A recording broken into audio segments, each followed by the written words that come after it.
From WFIU in Bloomington, Indiana, I'm Kate Young. This is Earth Eats.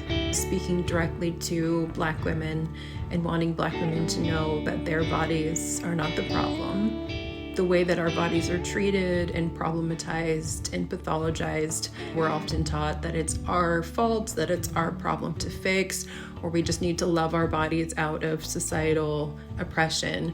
This week on the show, a conversation with dietitian and author Jessica Wilson about her book, It's Always Been Ours, Rewriting the Story of Black Women's Bodies.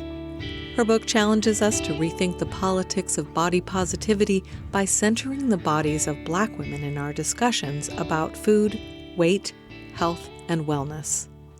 That conversation's just ahead. Stay with us. Thanks for listening to Earth Eats. I'm Kate Young.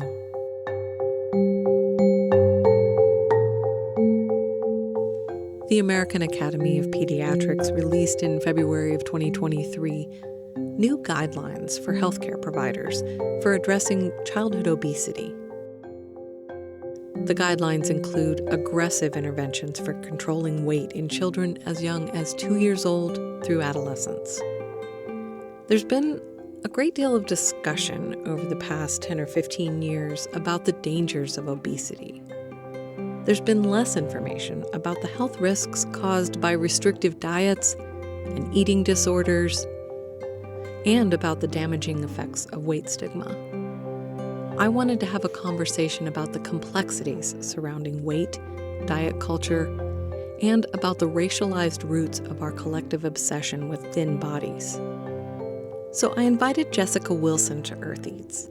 She's a dietitian, consultant, and storyteller, and she's the author of It's Always Been Ours, Rewriting the Story of Black Women's Bodies, released in February of 2023. I started by asking Jessica to tell the story of how she ended up in the field of dietetics. It starts back when I was 4 years old. I was a kid who was at the top of the growth curve. And, as a kid, that seems like winning, but that was too big for folks in the medical field, and they really wanted me to have a smaller body. So at age 6, I was sent to a dietitian, and I was told to eat less and exercise more as a 6-year-old. And I don't remember much of it. All I remember is being hyper-focused on my food and body through childhood, and then less so in high school, but still those memories imprinted. And when somebody was going through the list of professions that I could have, dietitian was one of them. It's I know what that is. Sure, I'll be that. And then through undergrad, I was definitely the only Black student in my program, my dietetic program. I was the only Black person in my internship, my dietetic internship, and then also in grad school, to be perfectly honest. And wow. Yeah, it's wild. And then I got into working with eating disorders because I got a job at a health center, and I had not gone into the field to work with people who didn't eat food, right? I wanted to work with people who ate food. And then all of a sudden I'm working with people who are eating food, and they taught us nothing about eating disorders in school. They thought it was only a therapist thing. And so it was a very, very steep learning curve. I was probably not great at it, unfortunately, for my patients for the first couple of years. Black dietitians are 3%-ish of the field, but they were not in California. I didn't know another Black dietitian personally until 2020. You are the author of It's Always Been Ours, Rewriting the Story of Black Women's Bodies. Could you start by telling us about what brought you to write this book? Sure. There's 2 answers to that. The first one is I didn't want to write the book. I said no many times to the editor who asked me to write it. And so in that process, I was talking to a friend of mine, and the pros and cons were I could reach more people than I do on my one-on-one practice, right? So one-on-one stuff is great, but if I write a book, I will be able to reach more people, more clinicians who are then talking to their patients about the same thing. So that was how I decided to write the book and reach more than just that one-on-one relationship. What was your goal in putting this out there? It's a great question. It's multifaceted. So one was speaking directly to Black women and wanting Black women to know that their bodies are not the problem. The way that our bodies are treated and problematized and pathologized by the medical field, by society, we're often taught that it's our fault, that it's our problem to fix, or we just need to love our bodies out of societal oppression. But I wrote the book for us to recognize that these influences are centuries in the making. Even in the medical field, it's designed to be a racist field in the first place. So that was one. And then for clinicians, for sure, to be able to care for and treat their clients clinically in a way that was culturally relevant. Personal narratives are woven throughout the book, and that includes your own stories of some well-known public figures, and also the stories of people that you've worked with in your practice. And these stories allow you to illustrate the issues that you're identifying in the book. And in the introduction, you talk about a client who you call Mia, and her story, in a way, for me, was unexpected. It just in some of the details. And you just do so much work in that section to bring forward many of the problems that you're addressing in the book. And I was wondering if we could just talk about her story for a moment. Sure. Her story kind of starts out with the term that you use is the pathologizing of bodies and seeing your body as a risk factor.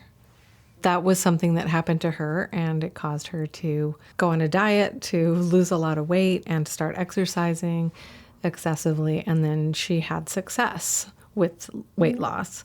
And then she came to you. And what did she present when she came to you? First, when she came in, she was just looking for supplements. So she had gone to her new doctor after the previous doctor had given her the directive to lose weight. The newer doctor was curious about, Mia's health generally, and so did some lab tests and found that her lab work was showing signs of malnutrition. And so she came to me after getting that information and figured it was just something that supplements could cure. Her hair had been falling out, and all she needed from me was a list of recommendations for supplements, and that would cure the malnutrition. There had to be like a fruit or vegetable that she wasn't getting enough of, and that fruits and vegetables will not solve starvation, restriction. So yeah, that was the only thing that she was interested in.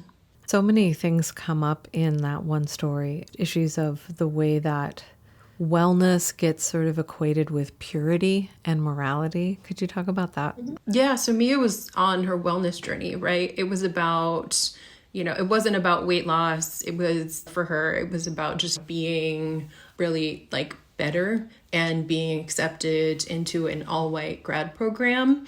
She didn't see it as a drive for thinness at all. She just wanted to be like well in her body. And as I discuss in the book, as she shrank, as she became smaller as a Black woman in an all-white grad program, she was finally treated well. So Black women are inherently too much yet not enough, hyper visible but invisible. So with her weight loss, she was able to gain more social capital, and also with the intersections of purity culture, she was able to give up all these things and like feel better about herself. So often in society, it's the giving up, the withholding. You're doing basically, I won't say, it used to be like God's work, and like the withholding and like avoidance of pleasure and avoidance of hedonism is inherently linked with religion. And, she was able to engage in wellness and purity and feel a lot better about herself for doing these things and performing these rituals. I mean, I think that's just one of the most trickiest parts about restrictive diets or eating disorders is that, when you're at your worst, you're getting positive feedback from the culture around you. It was also while it was allowing some social acceptance, she was also foregoing social connection in order to stay with the restrictive diet and right. Avoiding, not avoiding her family, but avoiding the family connection that happens when we share food from our traditions and from our families. Yeah, definitely. The increase in social capital, but then, having to go to the gym, during those, social times, or what would be social times, or, not being able to eat anything at happy hour. So maybe skipping it altogether. And yeah, just pulling away from the family in general and having folks notice that she is bringing her own food to what used to be like a shared meal. Those are things that people notice, and that puts distance between family, between colleagues and friends when all of those things are happening. And you also talk about how what you were recommending wasn't what she wanted to hear. Yeah. That is the hardest part of my work. I cannot solve the societal reasons that folks in general, especially Black women, are called to shrink our bodies. It just is not something that gets solved in a dietitian visit. And even she understood what I was saying and was very interested in the history of the pathologizing and problematizing of Black women's bodies. But even knowing that, she was not open to giving up the increase in social capital. She needed to build connections and networks. And the way to doing that, as she had seen, is to be more palatable in that environment. So, it's very sad, but also the reality. So me just asking her to eat more or saying she has an eating disorder, that's not going to matter because society is not going to change. Yeah. I could understand how it would have felt to have you say you need to eat more and exercise less. Like that is just the opposite message. And she's like, wait a minute, I'm healthy. Yeah, I'm on my wellness journey. I'm healthy. It's the healthiest I've ever been. Yeah. This is the best thing I've experienced. And also she felt good about herself. And I find that way with a lot of people. They want to be perceived as working hard. So, even if and when they're starving, people can see me losing this weight. They know that I'm a hard worker, and all the stuff that we assign to weight loss and body stuff. It's just wild. And you also point out that for her, it wasn't about being a particular size. It was about survival. Yeah. And I was really struck by the line where she says something about she wants to lose even a little bit more weight to be safe. And I just thought the word safe. Word. Yeah. Mm-hmm. It's fit quite well in the storyline that she wanted to lose additional weight to be safe. But it was just a natural thing for her to say. There was just another thing in the introduction that I was really blown away by. You make a point about how in your training, Southern food was so vilified in your training as a dietitian. You write, Southern food is constantly vilified by dietitians and directly associated with Black people. At the same time, hipsters and gentrifiers are enjoying a renaissance of ribs, pork belly, greens, okra, mac and cheese, chicken and waffles, and cornbread. When the same foods that are pathologized in the context of Blackness are associated with thin, white, affluent people, they become a foodie's gastronomical paradise. Mm-hmm. That I saw living in Oakland. It was pretty quickly gentrifying when I was there. And it was like this whiplash. Like, wait a second, in what were Black neighborhoods and were becoming white neighborhoods, the same foods that had been like associated negatively in Black, quote, neighborhoods were like still fancier in what was becoming white neighborhoods. Yeah. I mean, it just kind of shows how it's really not about the food. Yeah. Right? It's not. Yeah. So you use the word caste rather than race when you're talking about the effects of white supremacy. And can you explain why you made that choice for this book?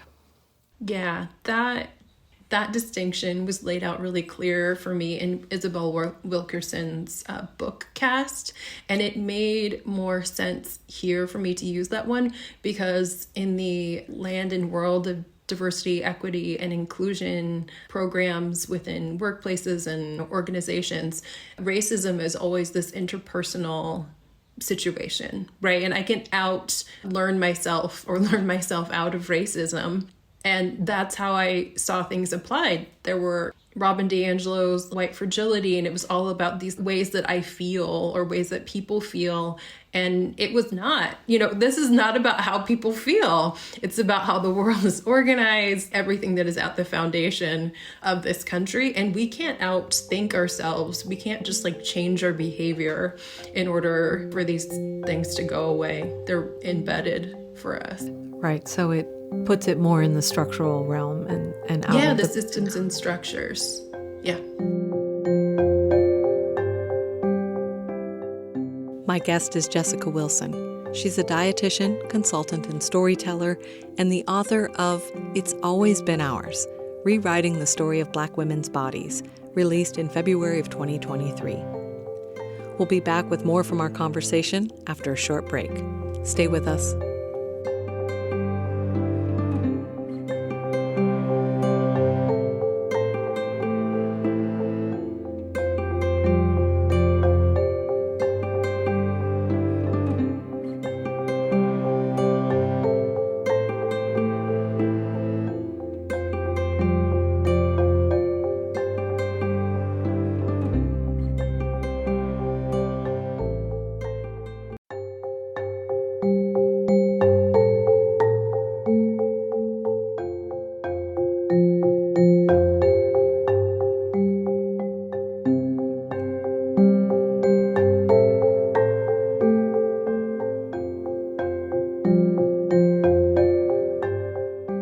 Earth Eats, this is Kate Young.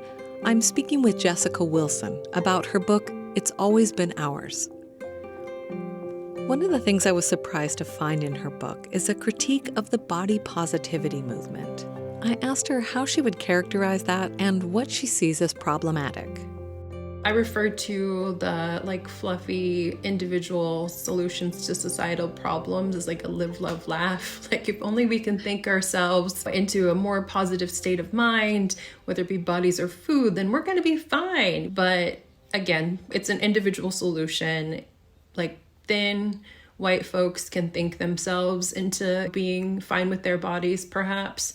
But even if Black folks, trans folks, folks with larger bodies, even if we feel better about ourselves, society is not going to feel better about our bodies. And in body positivity, the onus is on the individual, one, to do the work, which is possible, again, for some folks to do and impossible for others. And then two, only addresses, again, that individual and how they feel, not the societal structures. People in the body positivity world often point to diet culture as the problem, and you take issue with that. Can you talk a little bit about that? Yeah, I think it goes back to Mia as a great example. She wasn't trying to be thin. She didn't identify as reaching for the thin ideal. It was about that safety.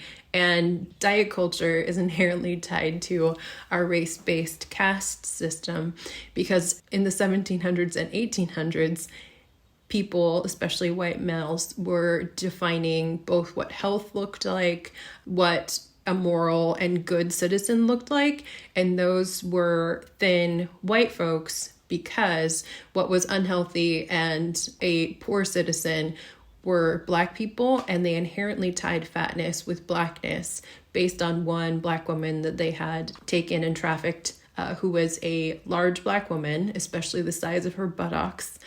And so that inherently just painted Blackness as hedonistic, as gluttonous forever. And so when we look at a drive for thinness, say, we can see that as a drive away from Blackness and anti-Blackness. We can position or say racism is at the root of diet culture, but I reframe it to say that whiteness, white supremacy is the actual driving force behind people wanting to be thin. So it's not actually diet culture. It's not Weight Watchers or WW Now or Jenny Craig. It is histories of association with fatness, with gluttony and Blackness. And so it's really that connection that's making folks want to shrink our bodies. Yeah, it's a really powerful thing to point out, I think. And I know that it's It's a new concept for some people, maybe not for others, but I know that the first time I heard that, I was kind of like, oh, that's what's going on. And of course, felt so implicated in it and have participated in it. So you talk in the book about the field of dietetics and eating disorders and about how white-centered it is. And you tell a story about the pushback that you received from some of your colleagues when you were trying to talk about Eric Garner and the intersection of fatness and blackness. And could you talk about that, what happened there? Yeah, I was in the Health at Every Size movement, which was a movement focused on weight stigma and the connection or the lack of connection, direct connection between weight and health. So the folks in the Health at Every Size community were really looking at somebody who's physically active. If they're eating fruits and vegetables, then they can be just as healthy as thin people, and the doctors will believe this. And I was in those communities, and I was not hearing people talk about how even if people are treated well for being larger, Black people, brown people still need to go to the doctor's office. And when we go there, we're not believed for our pain, we're not believed for our symptoms. So how can we connect fatness, blackness, brownness, identity into this conversation? Can we have a more complex conversation? And I was told, no, like this is only about fatness, about folks who weigh more and have a higher BMI. We're not talking about those other issues. That's for something else. And then that was a great moment for me to exit, because folks weren't able to have an intersectional conversation about bodies then. I just needed to find my own table and leave that one. You talked about when Black people are going to the doctor, they're not being believed, their symptoms aren't being treated. And I know that that's just true for people who are overweight too, that it's just like, well, the only thing we're going to talk about is your weight, no matter what you're presenting with. And it just sounds like it's doubly true for people of color. Yeah. So thin Black women are still going to die during pregnancy or right after pregnancy at far greater rates than both thin white women and fat white women. So it is like this double overlapping identity for Black folks. And yes, absolutely, for fat folks who go to the doctor, if their BMI is over either 25 or 30, whatever the problem is will be solved with weight loss. So, and being believed that you have any other pain or any other condition is a requirement, is to lose weight first, and then we can take you seriously for sure. And just to clarify, how did you see that issue showing up in the case of Eric Garner? He was policed both for his fatness and his blackness. He was surveilled and over-policed because he was Black, and then his death was not ruled to be a homicide at the hands of police because he was fat, and if he wasn't fat, then he would have been able to breathe. So yeah, the double-edged sword, I guess, for that one.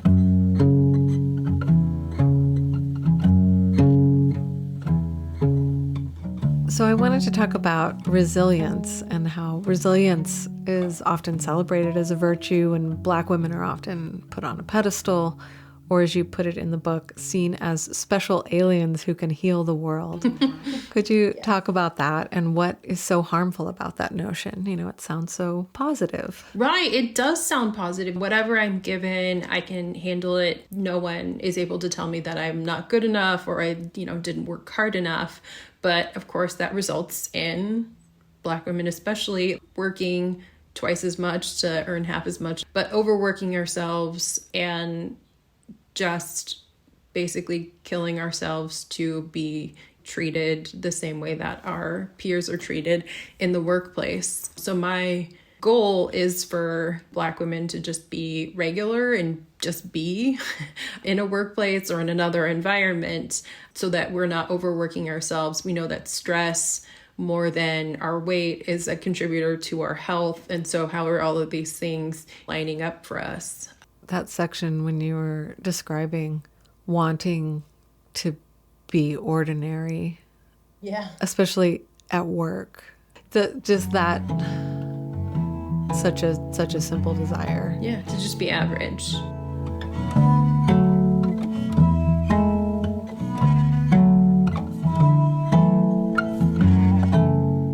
this book, you want to rewrite the narrative about Black women's bodies. What is involved in that, and how do you see that happening?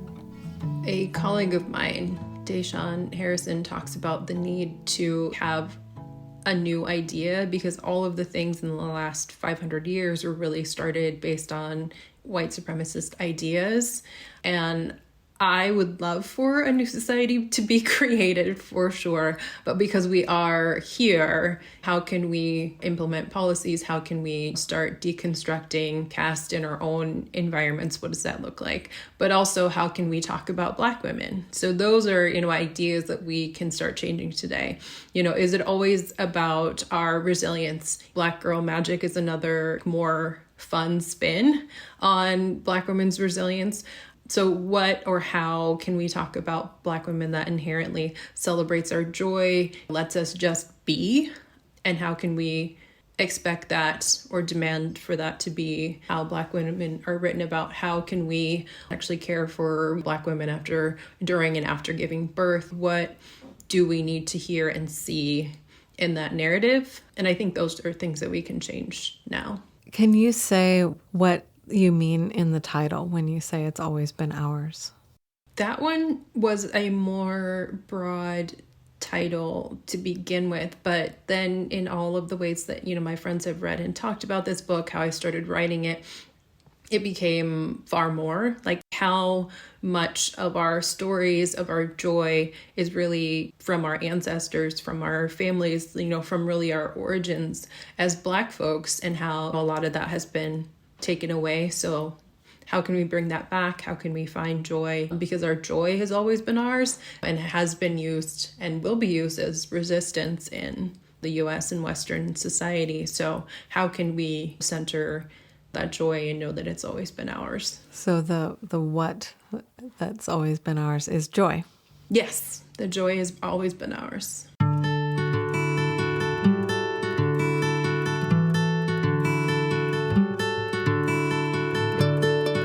I asked Jessica if she would read a passage from the introduction of her book.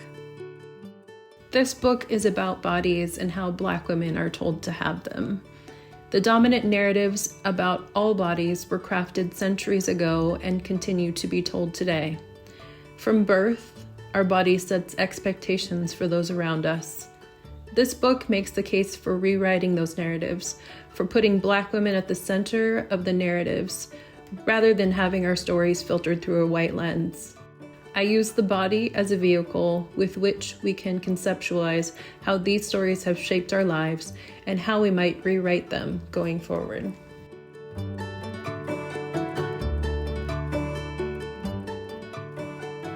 That's Jessica Wilson reading a passage from her book, It's Always Been Ours, Rewriting the Story of Black Women's Bodies.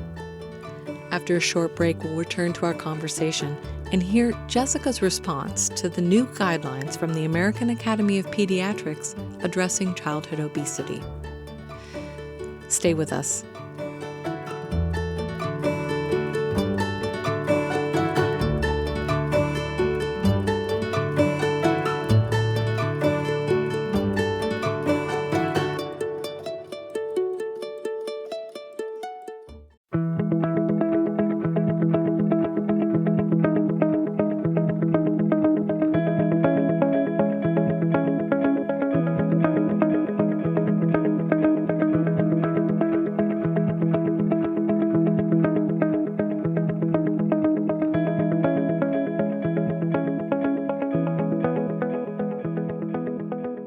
Kate Young here. This is Earth Eats. My guest is Jessica Wilson, author of It's Always Been Ours, Rewriting the Story of Black Women's Bodies. Let's get back to our conversation, starting with a short quote from the book. The politics and constraints that shape society shape our bodies. White supremacist capitalism objectifies and commodifies individuals. It creates social hierarchies and then makes money by selling us the promise of thinness, health, and ultimately wellness. Yes, and I think that is also missed in the constantly creating problems in order to be able to sell solutions. Of course, Gwyneth Paltrow and Goop is like a great example of how they invent products, and just the idea that to get close to purity, wellness offers this. Gwyneth is, somebody who has coffee for breakfast and like nothing for lunch, and just how we revere her ability to withhold, to go without, and how pure and righteous that seems. And so we're able to sell a bunch of things that are supposed to make us pure, be it adaptogens in our dusts that we're eating or other things that we're doing to make us feel like we're both good people and righteous and well people.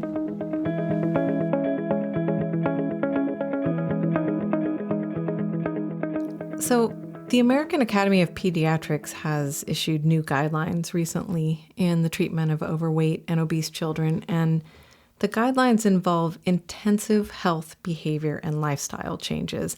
And they say that the most effective treatments include 26 or more hours of face-to-face, family-based, multi-component treatment over a 3 to 12-month period. And then for kids that are 12 and over, weight loss drugs, like medication, might be recommended. And for teens that are 13 and over with severe obesity, bariatric surgery is one of the options. And I wanted to know, given the work that you do and the perspective from which you approach that work, I would love to hear your thoughts about these new guidelines. I appreciate that there have been critiques of body mass index already in popular culture and in science.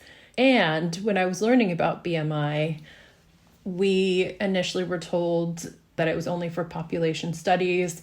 It wasn't to be used for the individual at all. As I was doing my training, that evolved into having BMI being used for individuals in a medical setting, but like never something that we're supposed to calculate on our own, and never ever supposed to be used for children, because what we're worried about with children is whether or not they're growing proportional to the growth chart, not like their overall weight. So if kids are growing normally, then they may be higher on the growth chart, but it's not a cause for like drastic alarm. And there were no BMI growth charts like they are now.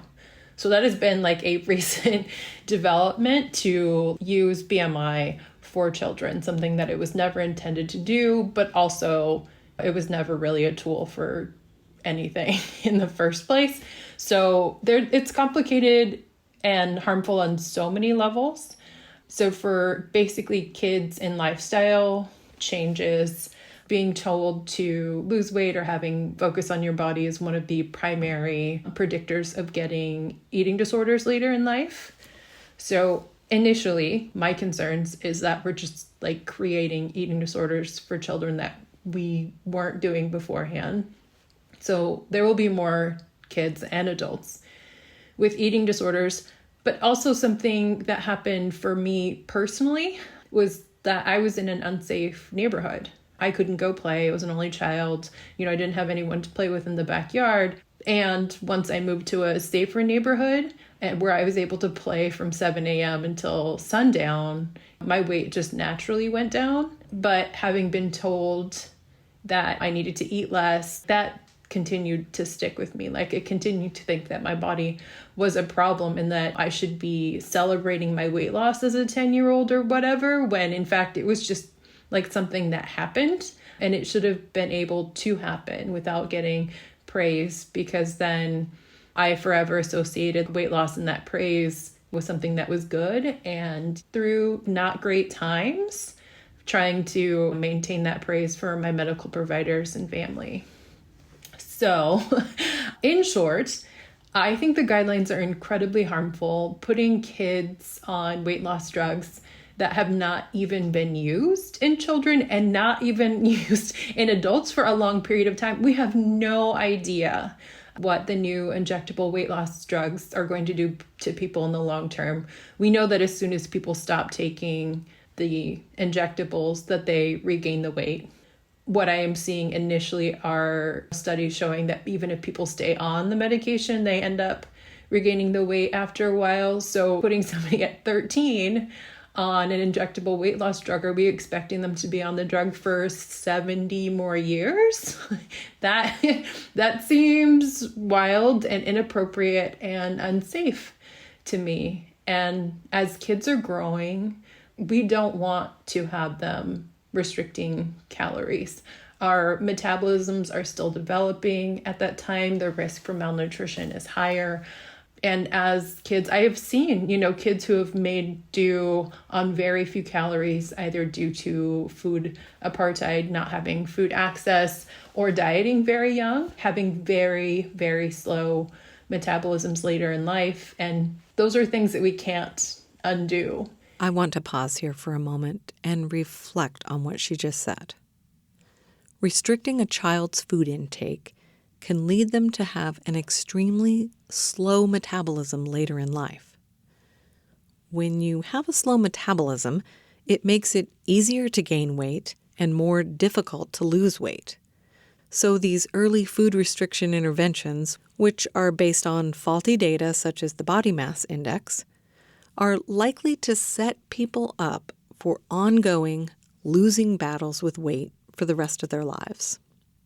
Okay, back to Jessica Wilson.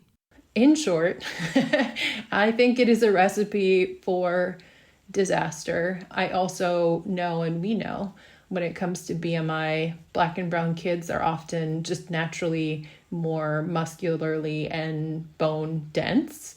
So this, of course, is going to disproportionately impact Black and brown kids, which, of course, is partially by design for how we already police the bodies of Black and brown kids. So in essence, this is just new guidelines to police chubby kids, Black and brown kids, but also real capacity to cause harm. Weight loss drugs, in addition to those injectables, are stimulants, and we don't want to be putting kids on stimulants when it's not at all indicated. Those ones lead kids to not eat all day. Like, I've worked with kids with ADHD, and they just don't eat until like 8 p.m.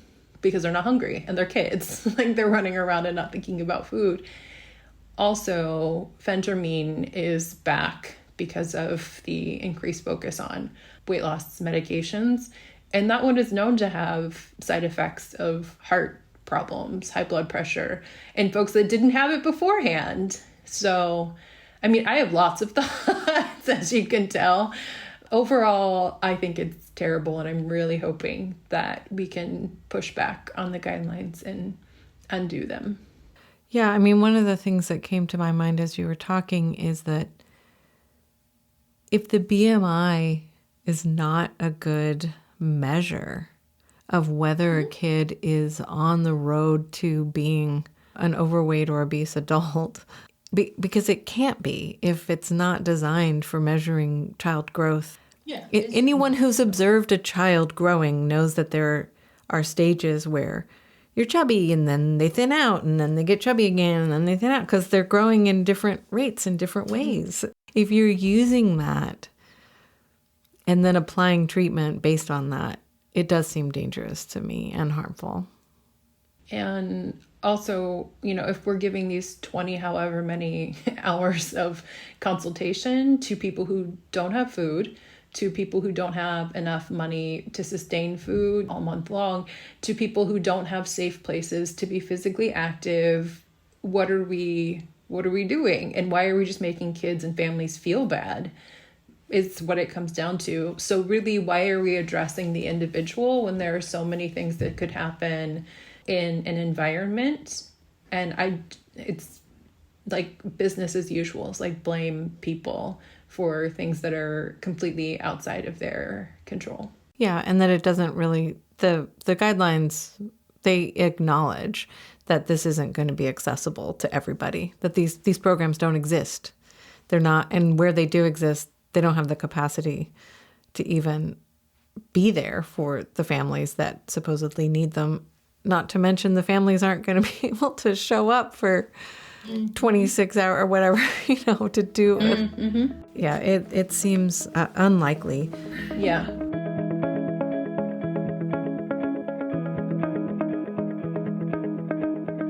Did you want to say more about what are the systemic or structural problems that you feel like they're missing when they focus on the individual? In the medical field today, we're very aware of what contributes to somebody's weight. A lot of it is genetics. A lot of it is environmental pollutants and toxins and hormone disruptors, trauma. We're very aware that adverse childhood events directly impact our weight and our health generally. Access to food, so many different things that impact our natural body weight, whether or not there's a history of starvation, either while our parent was pregnant with us. But the answer is never to fix those things. It's diet and exercise. These are all so many reasons that contribute to your body size. And you know what you need to do? You need to eat kale and quinoa and start jogging as an individual solution, which is wild to me. One of the things that I know has been discussed about this is that they're talking about how healthcare providers need to take a really aggressive approach and they need to bring up weight at every visit. Yeah. What do you think about how that might affect someone's relationship to the healthcare system going forward? Yeah. I mean, that's totally what happened to me as a kid.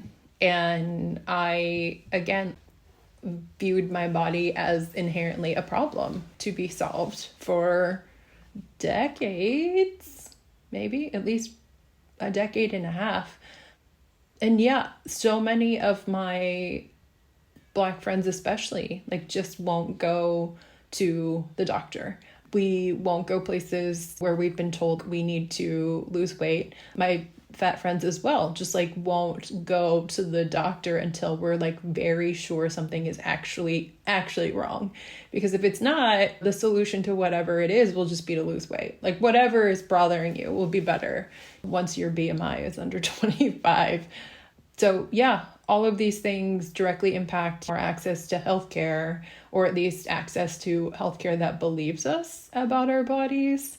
I see it all the time. I see people be misdiagnosed, not believed, not diagnosed until something is life-threatening. So all of these are outcomes that may have been considered and just shoved away because people don't care about people whose BMI is over 25.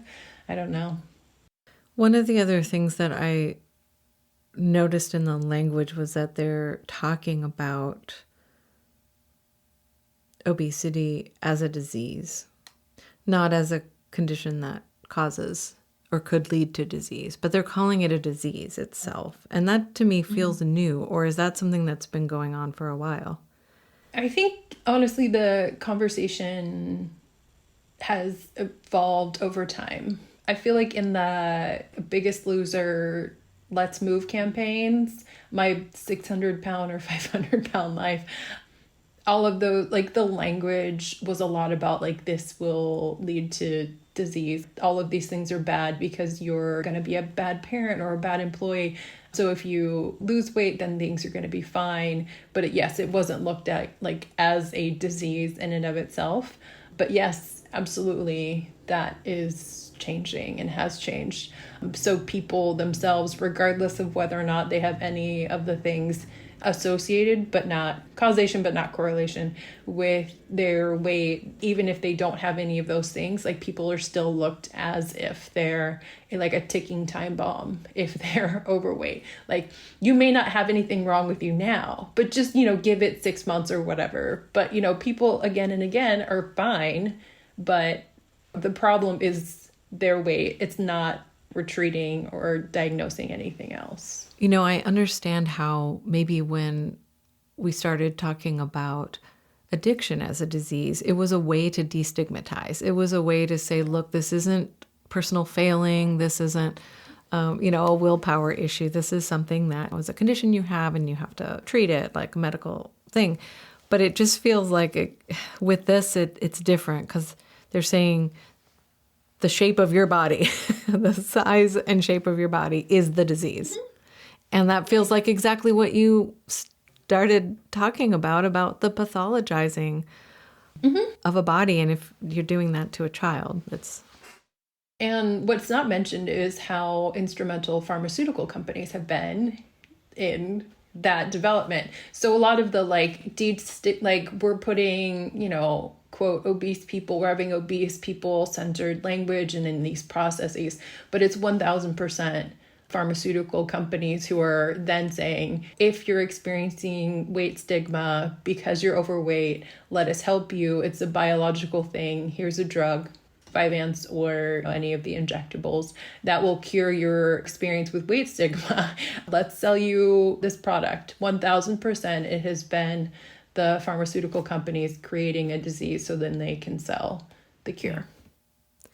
Yeah, and I don't really feel like we have time to go into it, but I just know that the bariatric surgery also has all sorts of complications. And when you're talking about teenager, a 13-year-old, that seems pretty intense intervention. Yeah, we only talk about it from a weight loss perspective, but when we're actually removing organs, especially of children's, there are minerals, vitamins, and nutrients that are absorbed all along the way, and that won't happen. And that is really needed in growth and development. So it's especially concerning for children. But sure, I know many adults who are not able to eat an entire egg. They are on protein shakes for the rest of their lives, and that's the only thing that they're able to eat.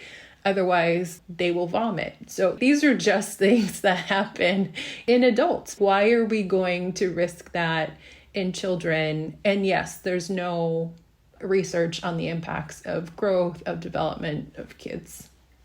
A lot of the discussion that I've heard around this, and it's in the guidelines as well, is that one of the reasons why this intervention is needed is because of the stigma and how harmful that stigma is for children, and that kids are getting bullied in school and other places because they're overweight. And so that's one of the reasons we have to address this. And I would just like to hear your response to that. Yeah, that's wild. That's condoning bullying for kids who are whatever size they are, and then blaming the kid, first of all, and not at all addressing the bullying, and then telling kids that it's their fault for getting bullied and they need to change it. We don't do that for other things. I mean, some religions will try to make gay people straight, but still in school, bullying is not okay. But why all of a sudden, yes, are we calling it weight stigma based bullying? And if you're just thin, if we make you thin, you won't experience it. And so that's a reason for us to tell you to diet and exercise. The complete disregard for kids is how I think about it, reinforcing fat phobia and why it's okay to be mean to fat people. And it's not just the interpersonal stuff, but how does that creep into whether or not people get jobs, how people are viewed as potential partners. When we look at it in the medical research, people are thought to be lazy, non-compliant, people don't get care, people aren't believed. So it's not just, kids and bullying that, sets people up early to think that it's okay to, discriminate against chubby kids and larger adults. Yeah, it just feels like there are some, I don't know if blind spots is the right word to use, but just that it's the main thing that's wrong is that you're overweight. And so let's just make you not overweight anymore. And then these problems will go away. Yeah, absolutely. Mm-hmm. It just feels like a very harmful message to send. I really want to thank you for talking with me today, and this was great. Thanks so much for having me. That was Jessica Wilson. She's a dietitian, consultant, and storyteller, and the author of the book It's Always Been Ours: Rewriting the Story of Black Women's Bodies, released in February of 2023. You can find links to her work and to the new childhood obesity guidelines from AAP on our website, eartheats.org. That's it for our show this week. Thanks for listening. We'll see you next time.